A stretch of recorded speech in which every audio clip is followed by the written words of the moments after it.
Direction అది ఇది బాగుంది. బ్యాక్‌గ్రౌండ్ బాగుంది. అతను రవితేజ యాక్షన్ బాగుంది.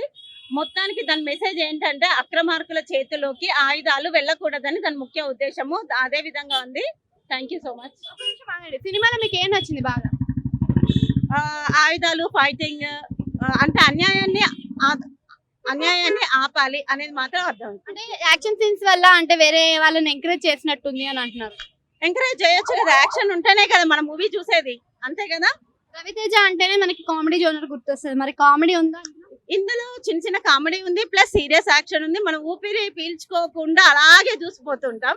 అలా ఉంది మూవీ. చాలా బాగుంది. సో ఆ సీన్ మధ్యలో మనకి అమ్మవారిది కూడా వస్తది కదా క్లైమాక్స్ అది ఎలా? అది హైలైట్. దాని అంటే అది ఎక్స్‌పెక్ట్ చేయరు ఎవరు.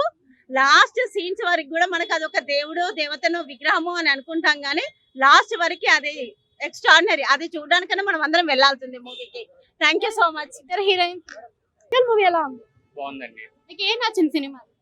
అవి రవితేజని కొత్తగా చూపించారు దీంట్లో. సూపర్ ఉంది. బాగుంది. యాక్షన్ సీన్స్ ఎలా అనిపించాయి? బాగున్నాయి అవి కూడా. సూపర్. అసలు నెక్స్ట్ లెవెల్లో ఉంది. ఇద్దరు హీరోయిన్స్ ఉన్నారు కదా వాళ్ళ యాక్టింగ్ ఎలా అనిపించింది? వాళ్ళ క్యారెక్టర్స్ ఎలా ఉన్నాయి? వాళ్ళ క్యారెక్టర్స్ బానే ఉన్నాయి. సూపర్. వాళ్ళిద్దరి క్యారెక్టర్ లో కూడా వాళ్ళిద్దరి హీరోయిన్లు కూడా మంచి ఇదిగానే ఉన్నాయి. గన్ సీన్స్ ఉన్నాయి కదా మరి గన్ సీన్స్ ఎలా ఉన్నాయి? అవి కూడా బాగుంది. ఆఫీస్ నుంచి కాల్ మీకు ఏం నచ్చింది సినిమాలో? బీజిఎం బాగుంది, ఫైట్ సీన్స్ బాగున్నాయండి, చాలా బాగుంది సినిమా. స్టోరీ కొత్తగా ఉంటుంది అన్నారు మరి కొత్తగా అనిపించిందా మీకు? మొత్తం మేమే ఇక్కడ చెప్పేస్తే మీరేం చేస్తారండి అని. ఒక